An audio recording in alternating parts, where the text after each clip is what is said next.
I want to congratulate both of you gentlemen and your families. I appreciated very much your comments about your families in your opening statements. I think it's a great reminder to Americans that it's not just the people wearing the uniform, it's oftentimes the spouses and the kids behind them who, in my view, have a harder job. So to them, thank you. General Guillot, you mentioned Canada, which I think might puzzle a lot of people. You have a unique command responsibility in terms of NORAD, which has to be nominated by the President and the Prime Minister. You want to just mention it very briefly? I have actually a couple questions about Canada. Yes, Senator. NORAD is a binational command with the United States and Canada, has been for 65 years, and 65 years of defending the homeland side by side. So Senator Kane mentioned the importance of our allies. I couldn't agree more. It's a giant strategic advantage to our national security.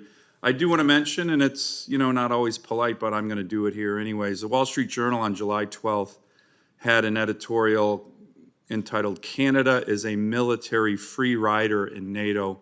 Mr. Chairman, I'd like to submit that for the record. And it goes on to talk about Ottawa's feeble commitment to the alliance at the Vilnius summit. They should have been put at the kids' table.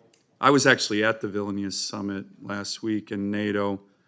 Canada's not even close to its 2% commitment, and it was common knowledge that Prime Minister Trudeau was trying to water down the Vilnius commitment to 2% as a floor, all of which is incredibly disappointing.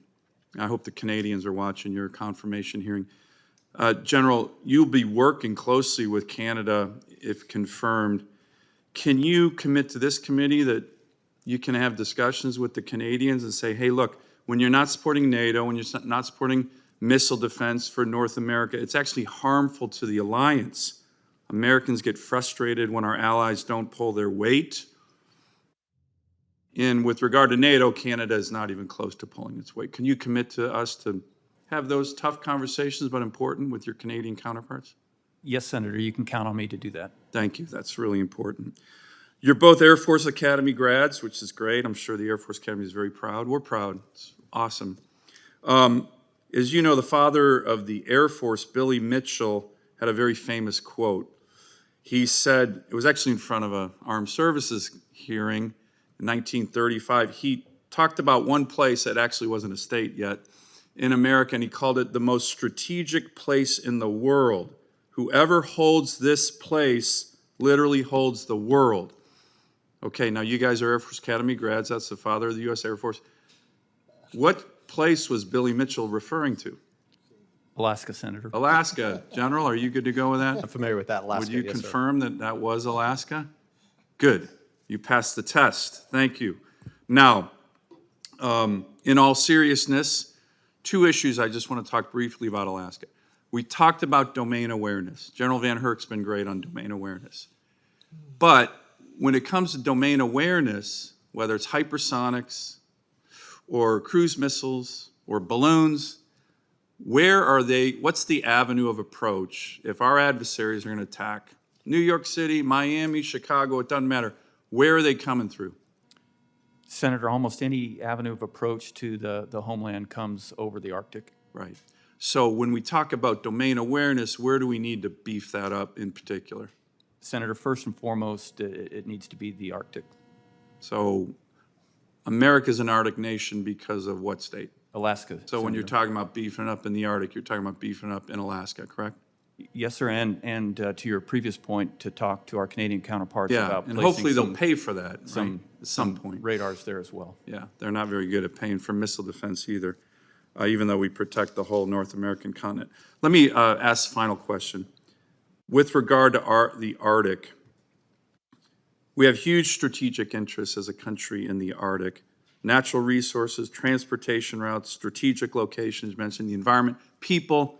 The NORTHCOM commanders, in my experience, have gone from, you're the advocate for the Arctic, have gone from essentially disinterest when I got here 8 years ago to increasingly strong interest. I think General Van Herk's done a great job.